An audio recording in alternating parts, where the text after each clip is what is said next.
The Shark Deck.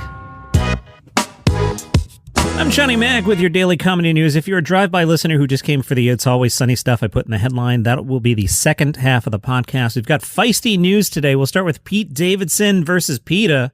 TMZ reports Pete left PETA a profanity-laced voicemail. Apparently, Pete Davidson left a heated message on Monday for PETA's Senior VP of Cruelty Investigations. Why her? Pete had gotten her name because she had issued a statement to TMZ expressing PETA's collective disappointment in Pete Davidson buying a puppy at a New York City pet store instead of adopting from a shelter.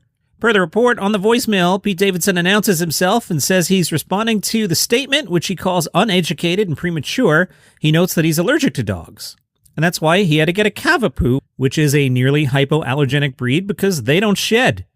He added that the dog was for his mother, whose previous dog had just died. TMZ says, then comes an expletive-laced diatribe in which he angrily tells the woman to do her research before talking to media. He drops an F-bomb, and I love this phrasing, makes a vulgar suggestion involving his penis. Pete is not backing down. They tell TMZ if Pete had done his research, he would know that there's no such thing as a hypoallergenic dog, that at least a quarter of dogs in shelters are purebreds, and that Pet Finder has listings for homeless dogs of every breed under the sun, including the one he purchased. TMZ reached out to Pete. Pete admits he was unaware he could adopt a specific hypoallergenic dog. He said he was told it wasn't an option, and if it was rare. And Pete said, I haven't seen my mom and sister cry like that in over 20 years. I was trying to cheer up my family. I was already upset that the store had filmed me without my permission or acknowledgement. Then this organization, PETA, made a public example of us, making our grieving situation worse. I'm upset. It was a poor choice of words. I shouldn't have said what I said, but I'm not sorry for standing up for myself and my family. PETA said, our hearts go out to the Davidson family for the loss of their dog, but Pete must know in his heart there's no excuse for buying a dog and propping up the puppy mill industry when millions of dogs await loving homes and shelter. And we hope he'll do the right thing and adopt next time. More from Pete Davidson. He was at the premiere of Transformers Rise of the Beast. He does a voice in the movie. The paparazzi asked him about the ferry. Remember he bought a ferry with Colin Jost?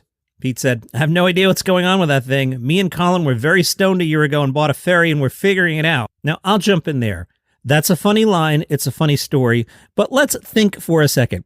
You don't just accidentally buy a ferry. It's not like there's a guy on the street corner going, hey, you want to buy a ferry? And because you're stoned, you whip out $200,000. That's not how ferry purchasing works in my experience, Pete. If I'm mistaken and that's how you bought the ferry, please let me know. So I personally don't think you bought a ferry because you were stoned. Pete then joked, hopefully it turns into a transformer and gets the F out of there so I can stop paying for it. This next story from The Hollywood Reporter, I'm going to go lightly here. I need to educate myself about it, but I think this is going to be well talked about. The headline, Burn It Down, a new book, explores SNL and its culture of impunity. Author Maureen Ryan writes that Lorne Michaels' long tenure as a power player and SNL's enduring importance are intertwined with a culture of impunity. There's then an excerpt addressing the Jane Doe accusations against Horatio Sands. And I skimmed it. I obviously hadn't read the whole book, but I read the excerpt and seems like a hit piece on Lorne Michaels. And I'm not sure how that's going to play in the industry. I've never met Lorne. Lorne's reputation seems to be pretty good. And the amount of stars that I think would side with Lorne Michaels if this gets into a big public thing, I think Lorne will have a lot of big names on his side, but we'll see. Maureen Ryan writes, during many different NBC regimes, Lorne's power has been near absolute, or depending on whom you talk to, absolute. The excerpt then talks about someone named Grant and says when Grant joined the show in the 90s, he observed that the lighting designer was an 80-something World War II veteran who had worked there until I think it was in the 90s and whose vision was failing, and he was the lighting designer of the show. During Grant's time at SNL, the rules, such as they were insane. People smoked in their offices in the early aughts, despite the existence of a Manhattan indoor smoking ban. I'll jump in there too. I've worked at places such as radio studios where you don't smoke in the studio, and there are some celebrities who are going to smoke in the studio and don't care, and it's really annoying. But to say that the only place that ever happened was SNL, it's not the only place that ever happened. The excerpt says the lighting designer and others had such long tenures at SNL, in large part because Michaels is, as Grant put it, the prime minister of his own nation. He has his own laws and his own rules. All of the current Comcast executives, when they talk about him, it's like he's, I don't know, Mandela or something. You know, this figure who looms largely over show business and entertainment at NBC. He's the last real direct connection between what we have now and what we had then, this magical, mysterious, nostalgic time, the halcyon days of television. Whether or not creating an awful work environment was Lorne Michaels' goal is irrelevant. For decades, SNL has been a frequently terrible, punishing experience for a lot of people who worked there or ended up in the show's orbit.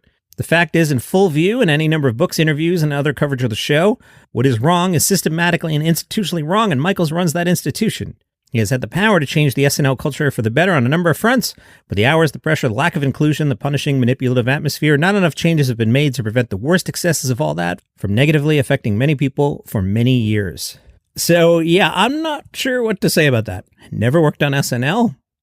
Never met Lorne Michaels. I worked closely with Jim Brewer. I don't remember Jim bad-mouthing Lorne.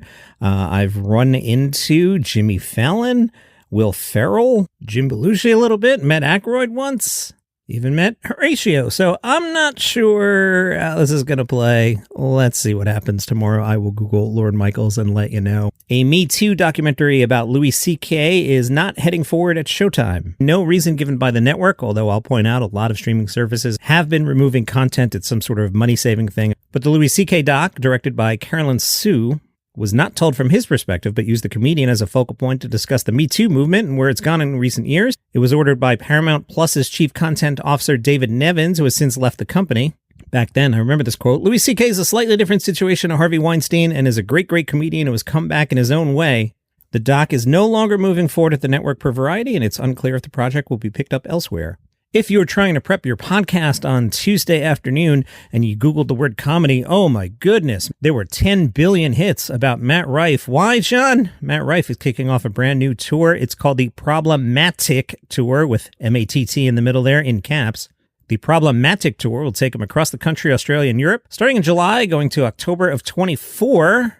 Matt Rife said, "I couldn't be more thrilled to live out this lifelong dream to tour the world, spreading laughter with some of my best friends, something I never thought would be possible."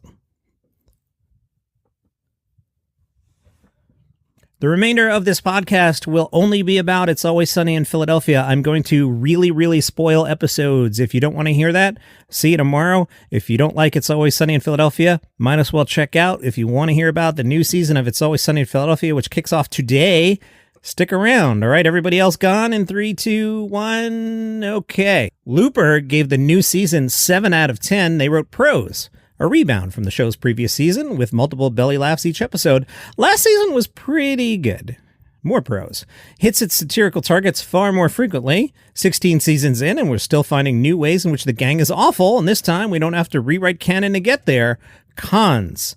It's not the show at its peak, with some gags falling flat, but it's the closest the show has been to peak form for quite some time. All right, I'm excited. Looper says the primary reason why this season's more successful compared to last season is the topical targets the writing team has chosen to skewer. When it came to the weightier themes last time around, it felt like episodes were reversed engineered to tackle specific subject matter head on, forcing the gang to be at the center of the national conversation. Here, the stakes are much lower in ways that recall the stripped-down storytelling of the earliest seasons. Okay, here come the big spoilers. Big spoilers. Coming up, the premiere episode on tonight, The Gang Inflates, deals with the recession entirely through the attempts of Mac and Dennis to start a business renting out inflatable furniture. Collider says in the first 6 episodes, the 16th season goes in the wild directions we'd expect from the group. The gang explores everything from inflation and their legacies to trying to get Bryan Cranston and Aaron Paul to buy their own alcohol brand. Coming after Charlie's search for his father last season, this season also brings family into the equation much more often. For example, the first episode, The Gang Inflates, more spoilers here, has Dennis and Dee attempting to get back into Frank's will, while Charlie's mom, Mac's mom, and Uncle Jack are around for more of the season than expected, which makes for a nice addition.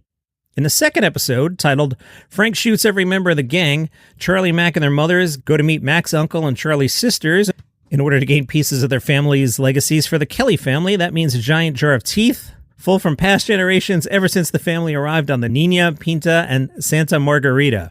Maybe the biggest surprise in season 16, especially with episode names like Frank versus Russia and Frank Shoots Every Member of the Gang, is that the show doesn't seem to be attempting any larger commentary. In Frank Shoots Every Member of the Gang, Dennis and Dee attempt to get Frank to give them their gun. And while The Gang Inflates does an admirable job of explaining inflation in a way that Charlie can understand, there's no larger message. The closest the show comes to commentary this season is in Risk E Rat's Pizza, in which the gang goes to a Chuck E. Cheese-like restaurant where they realize times have changed, and they rail about how things used to be better. Dee argues that Frank's experience with the restaurant with its racist jokes was a different time, while Dee and the rest of the gang miss the restaurant that used to have a bar, sell lifelike guns, and had animatronics that look like birds with realistic human breasts. It's Always Sunny in Philadelphia back tonight. 2 episodes tonight on FXX.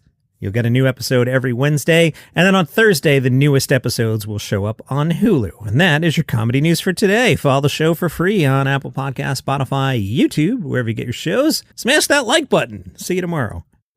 All right, enough with the negativity. Hi, I'm Johnny Mack, host of 5 Good News Stories. It's a podcast twice a week. Every episode, I curate 5 heartwarming, uplifting news stories from around the world, showcasing the best of humanity, tales of kindness, fun animal stories, quirky items in the news, and you know what? More often than not, something about McDonald's. Can't explain why. I'll bring you a range of stories that will leave you feeling hopeful and optimistic. Start your day on a positive note. The number 5 Good News Stories. It'll make you smile to start your day on a good note. 5 Good News Stories, wherever you get your podcasts.